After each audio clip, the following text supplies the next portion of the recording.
I'm going down the one way the wrong way. Cops pull us over. And the cop says to me, "Ma'am, have you been drinking?"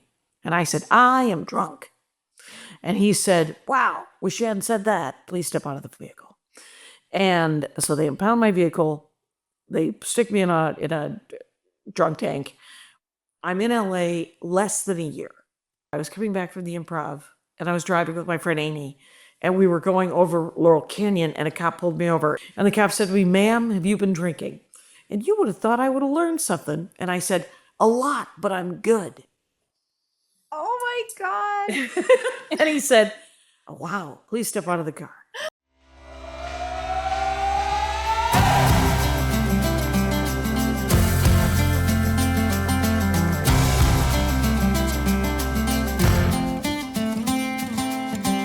Jackie, thank you so much for coming on and doing Drunkish. I'm really excited about this. We already talked a little bit beforehand, so I got a taste of what's to come.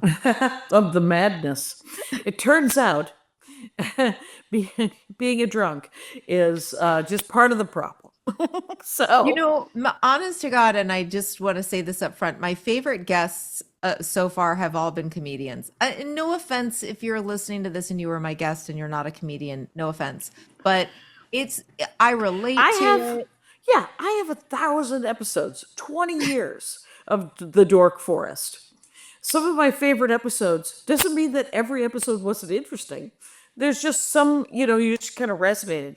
Some of my favorite episodes, I did most of the talking of the Dork Forest. Very sad, very sad. But I tuning really to the Dork try Forest. not to. I really try not to, but I'm learning It is to hard. control the urge to go, me too. And let me tell you why. But listen, but my audience has heard enough from me. They know my story. But I really resonate with like being a comedian. For me, I love to drink before a set. I felt better. But tell me about you. Let's start. Oh, Were you a drinker in high school? Let me start there. no. My mother was sadly died in an alcohol-related accident. As it's in my published works. It's a very, very dark. People who are listening to this should know we all lived. She didn't, but for the best, because she started having kids when she was 16, had me when she was 26. There were 6 children.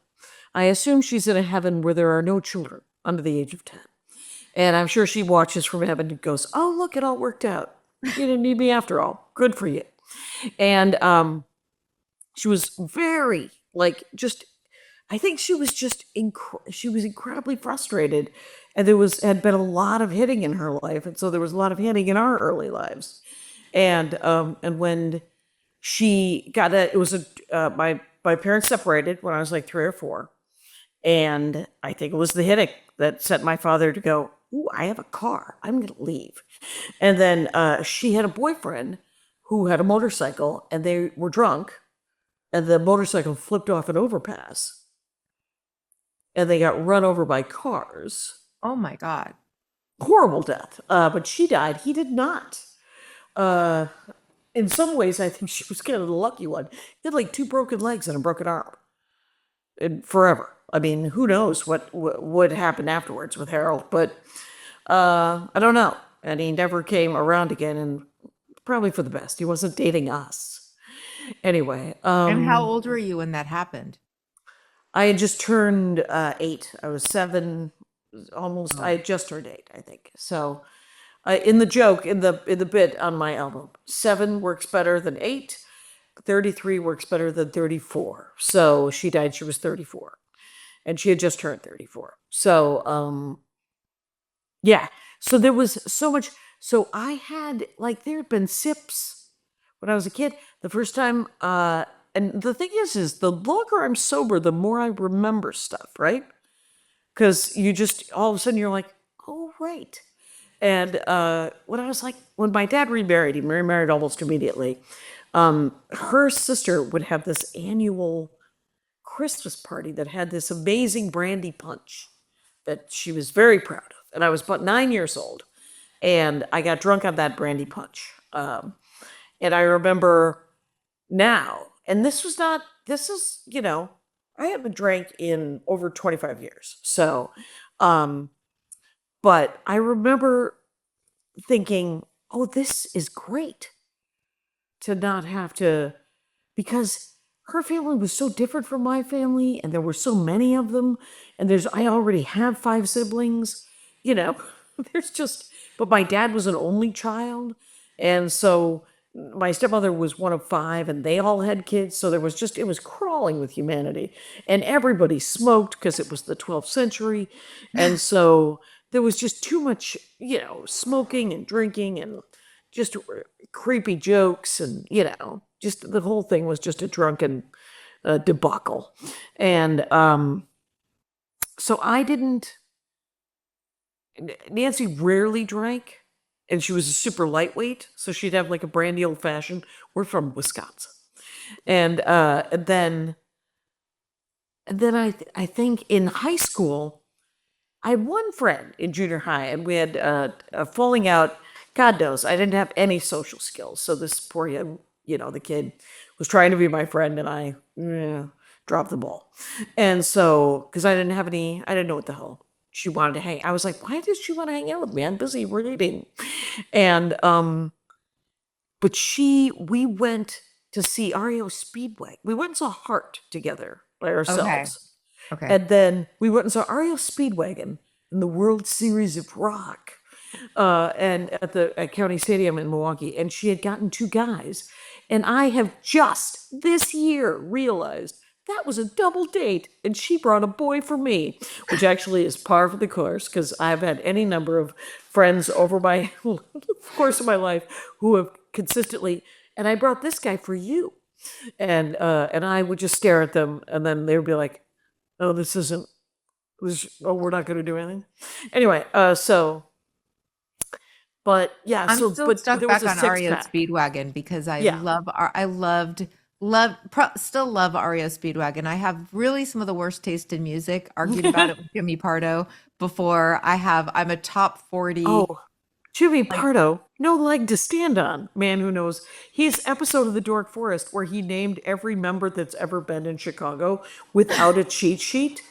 You're like, if you like Chicago, you can like REO Speedwagon. As far as I'm concerned, they're the same band. I think And he might have, because he and I found out we'd both gone to the same concert that was Loverboy, REO Speedwagon, Styx. And I stand by the decision to go to that concert. I had the best time.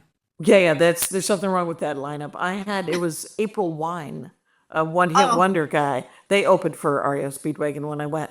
So they got a 6-pack of beer, and I was like, well, there's 4 of us. This is the dumbest. Even I'm not great at math, but I'm not gonna. There's no reason to even start. So I started drinking when I was probably 17. I got a job going door to door for an environmental group called Wisconsin's Environmental Decade, canvassing for money. And the drinking age in Wisconsin at this time was 18. So I started drinking.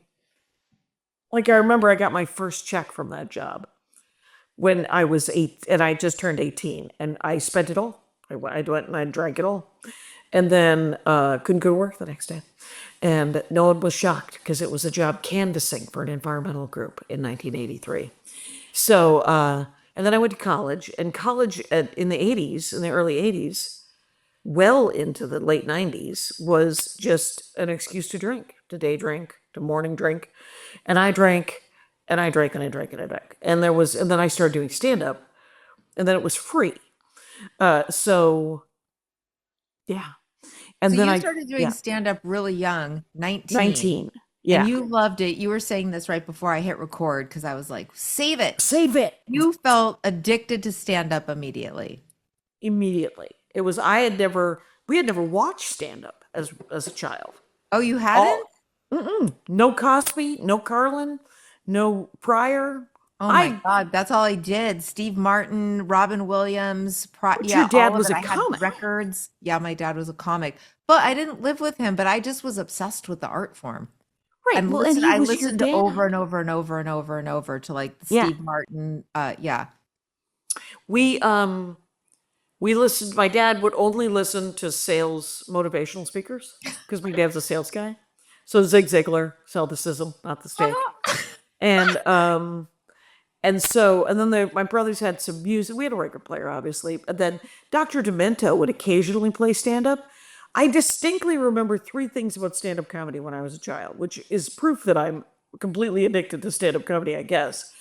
When I was about 9 or 10, my dad was driving me home from church, and Bill Cosby was being played, the Noah bit, on NPR for some reason. And my dad was like, "This is actually really funny. I've heard this joke before, and we listened to it together." And he said, "It's funny that they're playing it on Sunday as I'm driving us home from church." And so we listened to that. The second thing was Billy Joel, the song "My Life." The guy moved to LA to do stand up. That Oh. jumped out at me when I was like 14 or 15. Mm-hmm. And Gallagher on The Tonight Show with a giant couch behind him. And I actually thought to myself, well, that's cheating. Everyone's going to laugh at a giant couch once you write a joke. And then when I was 19, there was a comedy club in the Madison, Wisconsin, where I started doing stand-up, where I went to college. And some friends wanted to go to see stand-up. And so we sat right next, it was right next to the stage.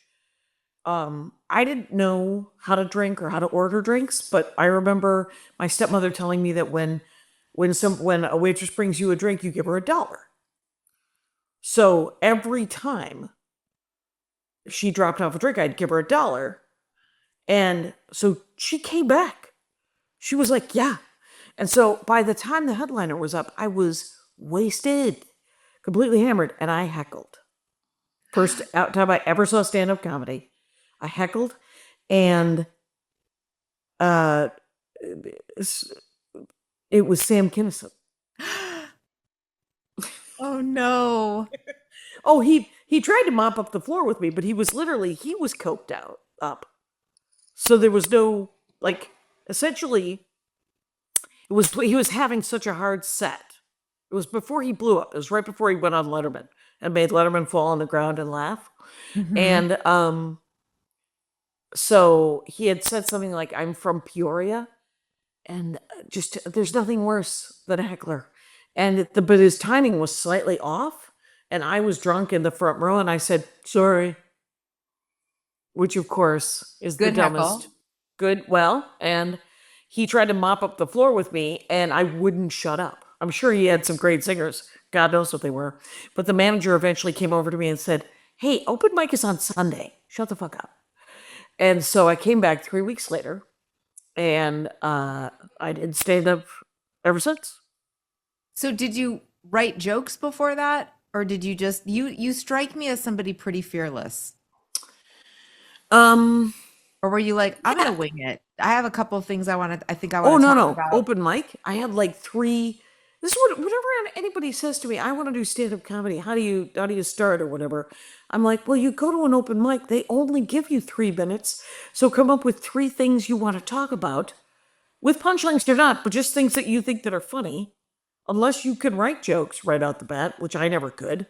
I wrote an act, 3 minutes of comedy. I had joke, joke, joke. It was practiced. It was rehearsed. Yeah. Sure. Yeah, not it. I didn't do it. I don't even remember my first set, and blessedly there was no YouTube. So all I know is I got off stage and I was like, "This is what I'll be doing now." And then that first 8 months, like the third time I did the open mic, there was only 7 of us doing stand up in Madison, Wisconsin in 1984, and then they brought in headliners from the Comedy Store that were friends of Sam's that were willing to work for terrible money. Because this was the so-called boom, right? Right. And so none of them were headliners. They were all features who could do 45, but they all lorded it over us so hilariously. They were like, because it was the early 80s and they were from Hollywood and we're in the middle of Wisconsin. And the first woman comic who came through, we all got the person that we were most like. right? So Hannes got to hang out with this guy named Lou Deck, who was more of a one-liner guy. Eric Alver got to hang out with this kind of douche nozzle who was kind of a cokehead and just a kind of mean, and and I got to hang out with a woman. There was one woman in the 8 months, Who and was it was it? a. Her name was Vanda Michalowski. Vanda Michaels. Did you Oh, ever meet Vanda Michaels? I've heard that name. Her real name is Michalowski. She ended up taking a break from stand up in I think in the 90s, where she traveled with what were then known as the Dixie Chicks. And Oh, she was their yoga instructor. But she wrote me how to be a Zen comic. She wrote me advice that is still on my bathroom wall that I showed her in the early 2000s here in Los Angeles. And she was 24 at the time, right? When she wrote it. And she was like, that is my handwriting. I have no memory of writing this for you. wow. Yeah. And it's So framed in my so were bathroom. you Yeah. drinking before performing, like right off the bat? I'm so No, curious because I was. I never drank before I performed. Okay. There were 3 times when I did. I failed every time. And I was like, no, no. And the first time I came to do open mic, it took too long. So I had a beer. And then I was like, no, no, I want to do this stone cold sober. And I was like, because I'd always, essentially, I've always treated stand up comedy as a job. I'm like, you're going to work, weirdo. Get there a half an hour early before the show. Let everyone know if you're going to be late, be a professional. And I'm alone, by the way, in thinking of stand up comedy as a job in 1984, especially surrounded by Sam Kinison and Bill Kinison and their friends, because they thought of it as a great way to get laid, to get high, and to get drunk. So, it is that as well. But yeah, I think that for most people, though, that develop, addiction to alcohol and drugs, they don't let the fact that anything's a job stop them. right. And so you would think as my drinking got worse that I would drink before the shows, but I wouldn't. But after the shows, I would go up to the bar and I would have 4 shots. I would have 2 doubles essentially, or 4 shots all in. And usually, the grossest Rumple Minze was 190 proof, Loved it. Yeah, 80%. loved Rumple Minze. Right, because I'm a lady. Anyway, And I'm a Goldschlager. Remember Goldschlager? Very and similar, but it had little Jägermeister. flecks of gold. Yeah, I would often drink Dead Nazis, which was a shot of Jägermeister and a shot of Rumple Minze Uh-huh. together. And matter of fact, the last time I drove, I had I think it was 8 shots of Rumple Minze and 11 beers. Oh my Last gosh. time I drank, yeah. And turns out I was arrested. Anyway, because I drove on Laurel Canyon, and I was about 8 blocks from my apartment. Oh, so you were And already in LA. yeah, You were I got probably coming home from the improv. I was coming home. I had a really good set. It was because I would drink if things were going poorly, if things were going well. It didn't matter. Like if things were going poorly, I was like, I got a place to go, and it isn't right here. I'm gonna need a couple of shots and a beer, please. And if things were going well, I'd be like, I'll take a couple of shots and a beer, please. Happy as a golden retriever. And So yeah, were there times that you tried to stop drinking, like leading up? It sounds like that's pretty crazy if you got arrested. But leading up to that, were you unhappy with your drink? Were you, because I know for a lot of us, the trying to manage and control my drinking and was starting to is worry the about funniest. myself crept in Yeah, slowly. it's the craziest part of it, where no one was more surprised than I was that I couldn't do it by myself because I'm incredibly bossy. I consider myself incredibly smart, very strong willed, full of myself, and I can fix your problems. My favorite advice is the stuff I'm giving you. And right? Yeah. So when I just drank, it was I would joke about having a problem and joke about being, not being, just loving it too much. And I was an idiot. And and then I got my first drug driving thing, which was in Minneapolis. And I got my second one in LA. And so within a year and a half. And that when I got that first one, I was like, well, clearly, because I got in so much trouble. It was expensive, it was humiliating, it was all the things. I was in jail overnight. It was all Oh, the wow. and I was like, okay, clearly I cannot drink. So I didn't drink. And boy, was I fun to be around for like 3 months. And then I was like, well, just don't drive. Well, did you have to go to any, did you I have to went to go a to court weekend. ordered? No, I went to a court-ordered weekend educational thing in Minnesota, which didn't mention anything. Didn't mention moderation management, didn't mention Alcoholics Anonymous, didn't even mention quitting. It was just, I couldn't tell you what it was about, but I stayed at essentially a dorm with other women who were like, I cannot wait to get out of here so we can get something to drink. And it was a weekend, and my brother picked me up, and he was late, and I was like, "Oh, he's not going to pick me up," because it was out in the suburbs somewhere in Minnesota, and my license was suspended. I could only use it for work, so it was in those 3 months that it was about 3 months. I can't even remember that I wasn't drinking. I had this '83 Ford Escort, and I was driving into Rochester to do a gig, and I could drive for work, and I had a work permit. And I was driving back, and a cop was following me on the deadest stretch of highway in the world, 35, right? And he pulls me over, and at night, and talk about Whitey Magoo privilege, I jump out of the car when he pulls me over, and I start walking at him like this, going, I was not speeding. And luckily for me, I look like his little sister. And he was like, I did not say you were. You don't have any back lights on your car. They're all out. And I was like, oh, shit.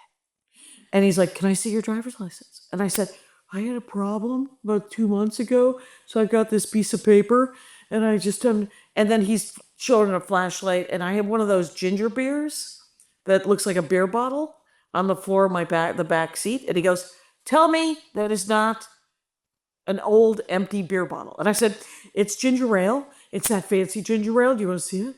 And then he's like, and then he let me go. He was like, just drive with your hazards on until you get to Minneapolis and get it fixed tomorrow. Not even a warning. Wow. Yeah. So that was me trying. And then I'm a caricature of someone who tries to stop drinking and cannot stop drinking. Because I was like, my brain will lie to me and say, well, you won't get in trouble if you start drinking again. And you stopped drinking for 3 months. Good for you. You probably should do beer. And I did beer. And then I was like, well, he has shots. And he has a good career. I could do shots. And then I'm like, shots and a beer while you're driving around. That was when I moved to LA. And I was like, shots and a beer driving around. What are you, nuts? You're really gonna get in trouble. And my roommate at the time was like, you are driving me nuts. And then I was like, you know what, I'm gonna switch. I switched to wine. And then it was like, I'm going to be classy. And yep. who can drink too much wine? There's Nobody. no such thing as too much wine even. No, there isn't. It's a different kind of buzz. Nobody's gonna care. On and on, right? And so, yeah. Anyway, so So that was were there signs though along the way besides that, were there other consequences? Uh, I mean, they say the functional. okay, because I was functional too, but then if I look back, which we do when we quit drinking, I was like, oh, there was the time that I was out drinking with my friend Bonnie McFarlane. I think you know her. I do. So Bonnie and I were writing a screenplay together. We had a very important we'd written a screenplay. We were writing another one. We were writing partners. And I got so drunk that she had to drive me home from the Improv to Santa Monica. Then she had to come. We had a meeting the next day, somewhere big, some big meeting. I was so sick. I was so hungover. And she was like, oh, hell no. You are going to this meeting. You're not going to fuck up my career. Oh, so she came to get me, took me to the meeting, and I'd already thrown up in the morning, but I You had were to like tough it gray. out. I was gray. I was so sick. But I look back at stuff like that. I made it through the meeting. Then I think I threw up afterwards. Then she took me back to my car. And that was just kind of par for the course. Like that wasn't even Right. a bottom. That was just like, God, why? Why do That I was do you that? functioning. Yeah. That was me being a functional Right. alcoholic. Which is a classic, I hung over to my stupid day job that was incredibly polite and nice to me for 5 years, right? And it wasn't a hard job, but I did have to show up, and I did always show up on time. But I was, I was essentially, as when you think about it, you're kind of, I'm hired to do a certain job. If I'm not doing it cheerfully and with, completely, I'm kind of cheating the job, right? So that's what I didn't feel good about that. The other thing that I would do was I would borrow $20 from my friend Amy every week. And then 2 weeks later I would give her $40. And then I borrowed $20. Like I couldn't make it last, right? And I you get this vague sense of disease, right? You're not at ease. So I would get this vague sense of discomfort. Weird that I said disease, but whatever. So like this weird sense of discomfort when I would say, oh, I'm going to go get something to eat at the steak joint with a Y over on Lancashire, over by the church that Bob Hope's Infidelity built. You know that one? So, and I would sit at the bar and I would look at a menu and I would drink until my money was gone. And I was like, I think I'm just going to go home, have a sandwich. So I would lie to myself and I would have this sense of, it would be like, oh, yeah, you're an idiot, but you're not, it's fine. Just go home. And so there were all kinds of tells. And, like in Minneapolis, I threw up in my apartment, and my roommate at the time was like, I threw a towel over it. You're cleaning it up. And I was like, I do not remember. And any number of times do not remember how I drove home, how I got home. Um, and half a dozen stories that end, and then I wasn't killed, you guys, right? Because there's always some dude. And yeah, so there was any number of red flags. I I was had, building a I flag had, factory. I, I had the not knowing how I got home, driving home in my 20s, in my probably early 20s. I remember going and peeking out the window to where my car was supposed to be tandem parked with my roommate's car and being like, if my car isn't there, then I'm fucked because I will have no way to figure out how to even backtrack because I don't remember where I was. Then I'm going to have to call. So it was a whole thing leading me up to getting the courage to go looking outside. And luckily my car was always there. But, but that didn't even occur to me as alcoholism for so long because I didn't stop drinking for 20 years after that. Right, right. It was, yeah, I remember just getting hammered once, and then I decided to go over to my friend's house, and I couldn't find parking, so I just parked it in the circle in front of her apartment building. Well, they towed it. So the next morning, when I stumble out, bleary-eyed, I'm like, oh, car's gone. Car's gone. And I go to the door guy, and I'm like, my car used to be, when I got here last night at like 2:15, my car was on front. He was like, oh, it's gone. Here's the people that we use for towing. And I had to walk over there. I had to find $300 and get it out of hock, And there's there's just, you don't, it didn't occur to me. So that first time when I tried to stop drinking and I couldn't, I remember thinking, huh, I wonder if I'm just supposed to drink then, if I can't stop. Same. And then I was like, well, I guess I'm supposed to work around it. And then I moved here, and there are people here who go to all of those things: moderation management. They get antabuse. They throw rattle bones and look at the sky. The tarot cards. I did all of that. Like I did enemas. I did psychotherapy. I did AA. I did all of it in an effort to try to figure out. I did everything with hypnotism. Did I do hypnotism? I did not do hypnotism. But I would have if I would have thought of it. But I tried to be macrobiotic for a year. I was just like, come on, man. And it turns out I have a physical reaction that's different than normal drinkers, right? And I didn't even know any normal drinkers.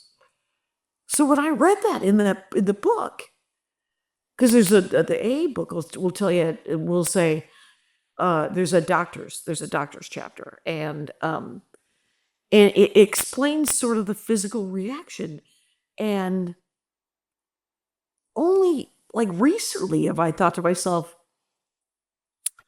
what is a normal drinker? Like my husband's a normal drinker. He has half a margarita, and he's done. He'll have most of a Moscow Mule, and he's like, that was great. And I'm like, power through, buddy, right? And I used to make fun of him, but that's what normal drinkers, they're like, no, I just want to get a little buzz, and then I want to have dinner, and then I want to go to bed, watch some TV, or read a book. I don't need to check out. I'm not trying to kill myself. I'm just trying to catch a buzz. Right. But we're like, our thing though is we're not trying to kill ourselves either, not consciously. Our thing is like, yes, but you know that feeling you get when, I'm talking to our husbands right now. You know the feeling you get when you're like a little pleasantly buzzed. Don't you want to keep that going forever? Right. Forever. Don't you always want to have that feeling? I don't want to, I'm never done having that feeling. I'm like, well, Right. I'm buzzed and this feels amazing. So how do we forever, like tonight and then into tomorrow? And then how do we keep right there? But we can never keep right there. Yeah, you can't sustaining the buzz. I worked right out of college. I worked at a hot dog stand in Provincetown, Massachusetts. And the owner of the club would drink. And I worked there all summer that first year. Then I had just graduated in '88. And then I stayed after when everybody went back to college to work another 6 weeks to make even more money because I was going to Europe. And so at the hot dog stands, hours kept out. And so Bill also owned a pizza place in the next town over. And he's like, so you can make pizzas and work at the pizza place if you want at night. And I was like, all right, nobody's here. I mean, I can work 90 hours a week. It doesn't matter. I'm 21. And so he drank all day. And when he left to go to the pizza place, Geppetto's is what it was called, it was a 25-minute drive. And so he couldn't drink while he drove. And so when he got to Geppetto's, he would have a Manhattan to catch up, as he said. Mm-hmm. And he's like, do you want one? And I was like, no, I have to still make pizza. I'll have a beer. And and the rule of the hot dog stand is that you couldn't drink if you were working the window, but you could drink if you were working the grill. So the first summer, I worked the window. The second summer, the third summer, I worked the grill.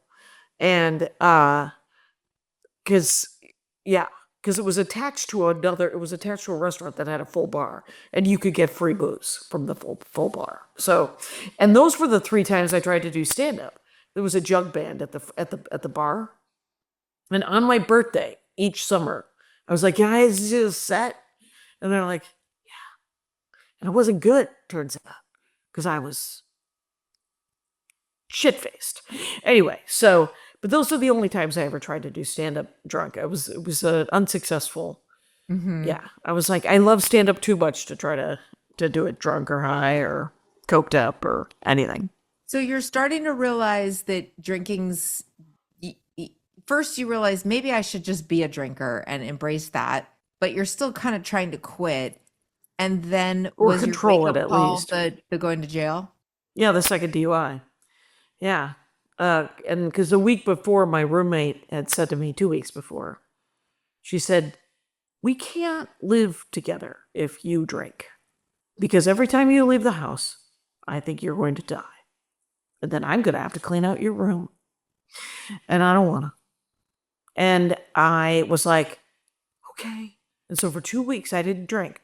And then her boyfriend said one night, Jackie, just have a beer. And then he turned to his girlfriend, my friend, and said, Jackie, she's more fun when she drinks. Let her have a beer. And Jennifer was like, I'm not in charge. I just said my thing. And so I was like, and so 4 days after that, driving back from the Improv on Laurel Canyon, I got my second DUI. So, and the day after I had that beer, I had sat down with my roommate Jennifer, and I said, and I was crying, and I was like, I get to drink. I pay my rent. You know, I live here. I'm an adult. And she's like, you are correct.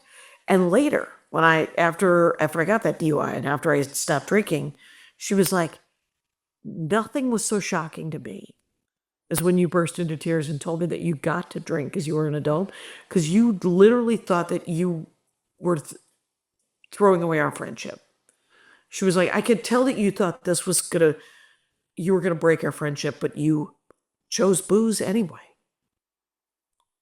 And I was like, oh my God. She said, you weren't breaking her. That's not how our friendship ends, Jackie. I don't know how it does, but that's not it. I was just worried about you. And I'm like, and it kind of choked me up just because she tried. She took me to a fancy AA meeting in the Palisades once. She's like, there might be famous people. You want to go see a thing? And we went like it was the zoo. But I don't know who anyone is. So I don't know if I saw anyone famous. Very sad. That meeting still exists. I'm sure it does. I'm sure it does. Why wouldn't it? So you get the DUI, you're on Laurel Canyon. I'm assuming it's a nightmare. It wasn't. It wasn't? No, because I had used my Wisconsin ID in Minnesota, and I used my Minnesota ID in Wisconsin. I mean, in California. Oh, right. And it was before Real ID, which is now a national ID program. Real ID is now everyone's connected. Every state's connected. You get a DUI in one state, they'll know immediately. And they would have known if I would have used the same state ID. So it was my first DUI, essentially, here in California. And these are humorous stories. Is the first DUI, I was driving down a one way the wrong way. It's longer, but it was essentially I knew that I shouldn't drink the first DUI. It was a wet reckless. It got pleaded down to a wet reckless, whatever, but it's a DUI. And I was going to a party at River something, the comedy club in Minneapolis in 95, I think it was. And it was a guy I had a crush on. But so I I knew I was going to get hammered. So I parked my car. I was going to take a cab home. I parked it somewhere safe. I go into the party. Ira, that's who I had a crush on. A guy named Ira, you guys. So I get hammered. At the end of the night, he's like, would you drive me home? And I'm like, oh my God, it's going to happen. Guess what? It was never going to happen. Absolutely never. And I was such a jerk to him that I still need to apologize. But I did apologize, so whatever. But the thing is he lived off of downtown. Bunch of one ways downtown. I'm going down the one way the wrong way. Cops pull us over. And the cop says to me, ma'am, have you been drinking? And I said, I am drunk. And he said, wow, wish you hadn't said that. Please step out of the vehicle. And so they impound my vehicle. they stick me in a drunk tank overnight. Ira sends a note into the drunk tank. At some point, it goes to a different woman, and she's like, "Who the fuck is Bra?" Anyway, FRA, because his eye was dumb. Anyway, my sister-in-law comes, picks me up the next morning. A month later, I get a wet reckless. I have to go to the weekend away. I moved to LA 8 months later, and I'm in LA less than a year, and I'm 33. So yeah, so it would have been 98. And I remember I'm 33 because my mother died when she was 33. In the joke, 34 in real life. But because the joke is the age of Christ. Coincidence? Yes. Anyway, so but I was 33 when I sobered up. And the second DUI, I was coming back from the Improv, and I was driving with my friend Amy, and we were going over Laurel Canyon, and a cop pulled me over. It had been a year and a half since I got the previous. And the cop said to me, "Ma'am, have you been drinking?" And you would have thought I would have learned something. And I said, "A lot, but I'm good." Oh my God. And he said, "Oh, wow, please step out of the car." And then he turns to my friend Amy and says, Can you drive this car off of Ventura?" And Amy's no fool. She was drunk too. And she was like, "No, I can't drive a stick." And I found out later that she was followed by two guys. She almost got snatched because she had to walk back to my apartment, which was down Lancashire Oh no. off of Whipple, and go get into her car and drive back to Silver Lake. Hi. Anyway, what have we learned? Nothing. But she was safe. She lived. But the cop drove my car off of Ventura Boulevard, put it in a strip mall. And then he drove me to the Van Nuys Police Department. And then he said, "If you can call someone to pick you up, I won't put you in the drunk tank." So he was actually incredibly nice. Mm-hmm. And I called my friend Brian, who was the only person I knew who still had an answering machine. And he lived, and I knew it was next to his bed because his brother would joke about it. And so I called, and it went to answering machine, and I said, "Brian, I'm in jail. Brian, please pick up. Please help." And he picked up, and he came and got me. And then my friend Jennifer, he dropped me off, and I woke up the next morning, and Jennifer,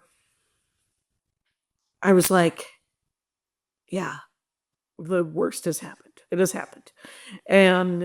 But the thing is, in Los Angeles, every fifth person is in some sort of group that can help you. And so I called the person I knew, and she took me to a thing, and I sat there and cried. And she was like, "If you actually go to these meetings and get a piece of paper signed, it might get you leniency from the judge."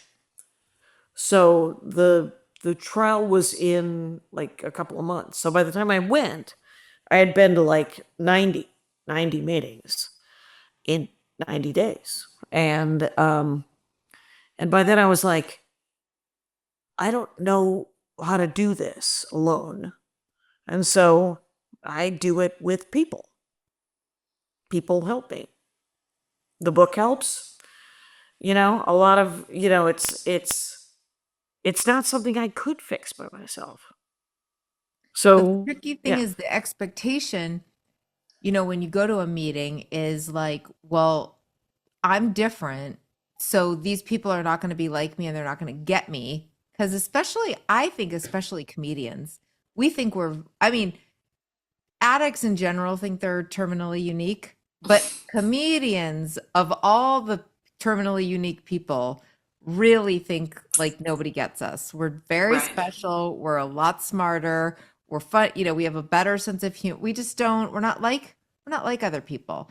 So when you go to a meeting and you go, "Oh, these are just normal people," like lots of funny people, lots of interesting people, lots of colorful, very smart Characters. people, characters. Yep. You know what I mean?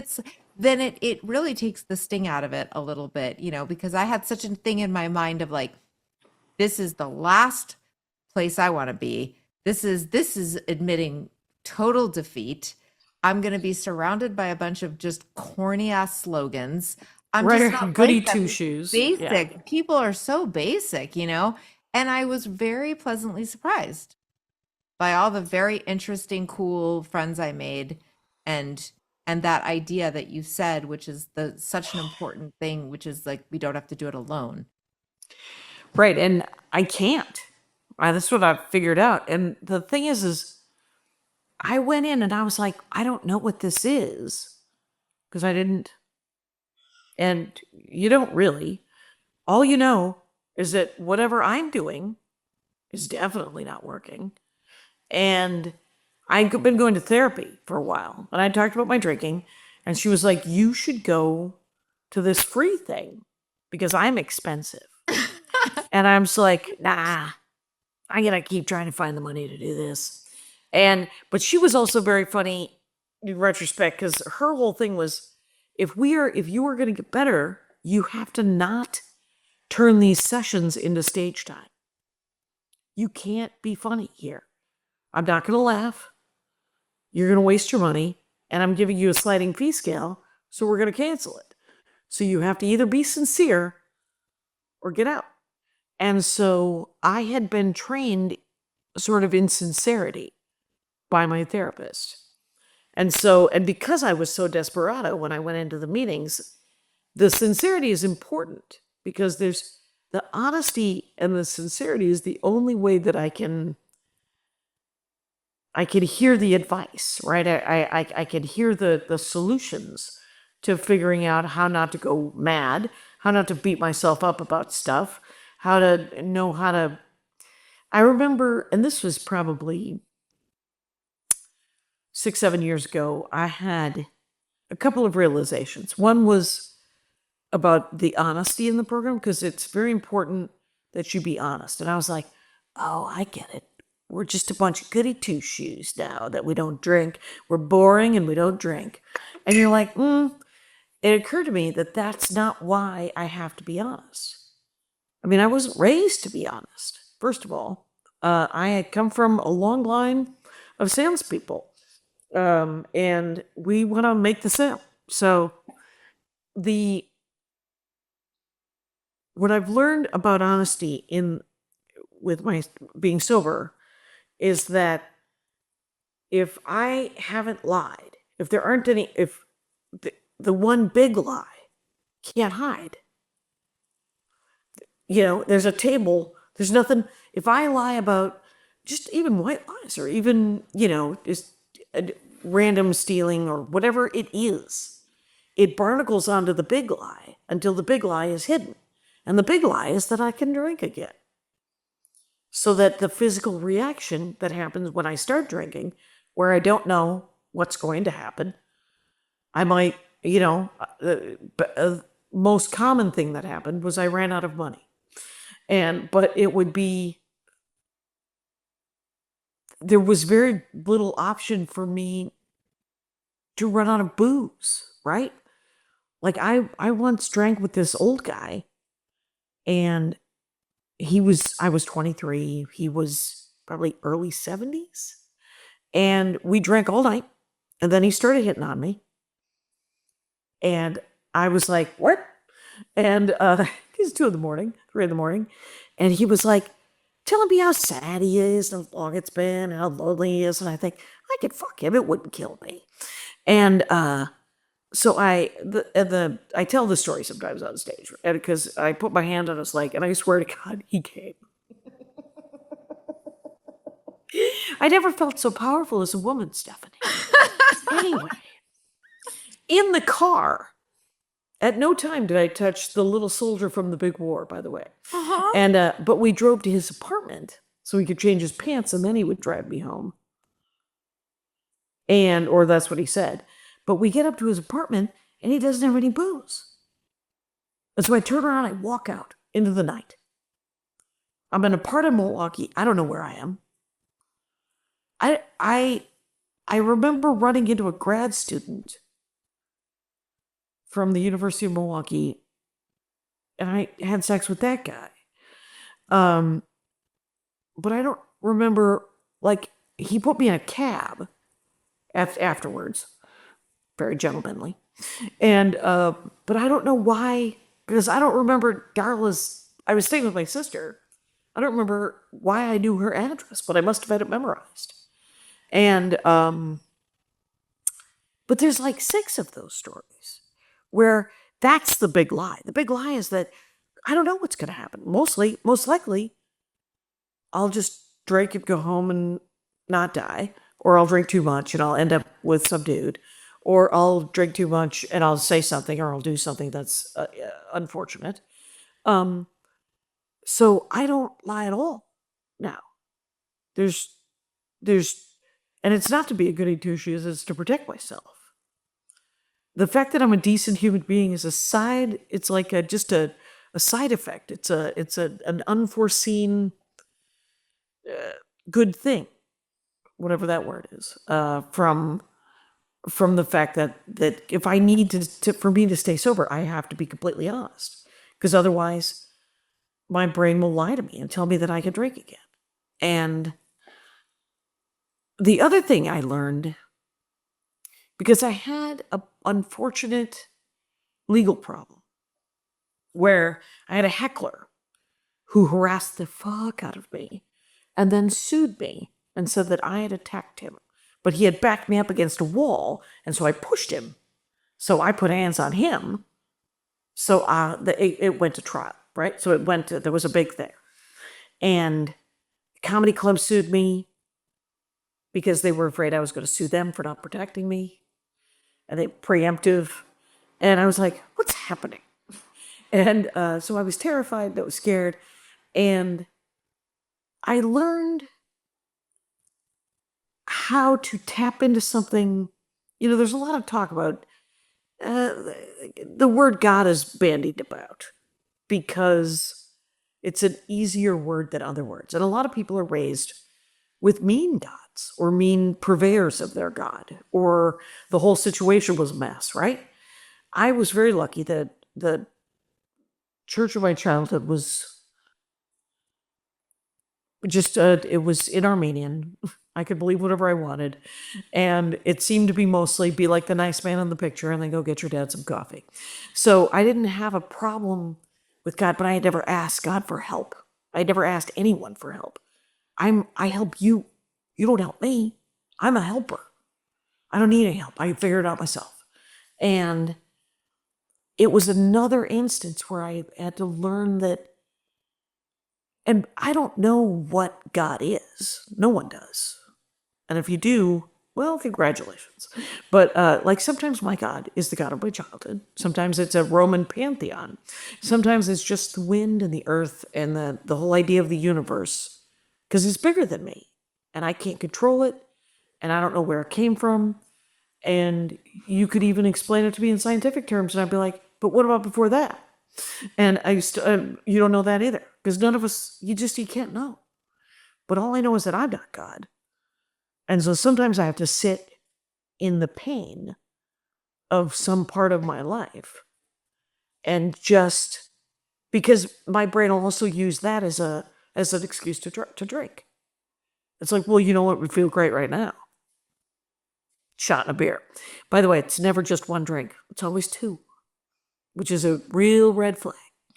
And so, yeah. So what I learned during that was how to reach out to something outside of myself that was bigger. It wasn't necessarily people. It was just kind of the universe or the ocean that's, a God of my understanding, right? Of just something bigger than me that I was willing to reach for. So, and it worked. I got a little peace of mind, a little serenity. Still cost me $11,000. It was very sad. Oh yeah, I will not be working that club again. Anyway, so Wow, that sucks. it did suck. But I hear what you're saying. I was just doing another episode of this. It probably hasn't aired yet, so it will air. But of the idea that your life just doesn't automatically get better just because you quit drinking, but you get tools to deal with it. We can't avoid. Shit is still going to happen, as they say. Right. And it does get better, but then it gets worse again, but in a different way. Right. And hopefully, like waking up sober, you have an opportunity to brush your teeth. Waking up sober, you have an opportunity to make your bed. You have an opportunity to get a job. You have an opportunity to be a nice fella. You have an opportunity to do things that you couldn't do hammered. So your life does get better, but it doesn't mean it's not hard. And And the you can't tools, have yeah. a drink when something bad happens, when you're getting sued, when things aren't fair, when life is unjust. You can't just go, well, fuck it, I'm going to have a drink because it's never a drink, as you said. Yeah, And I because you don't relate. know. No, And 'cause you if don't it know. is, you might not have a problem. Congratulations. Right. Yeah, you might try. It's up to you if you think you got a problem.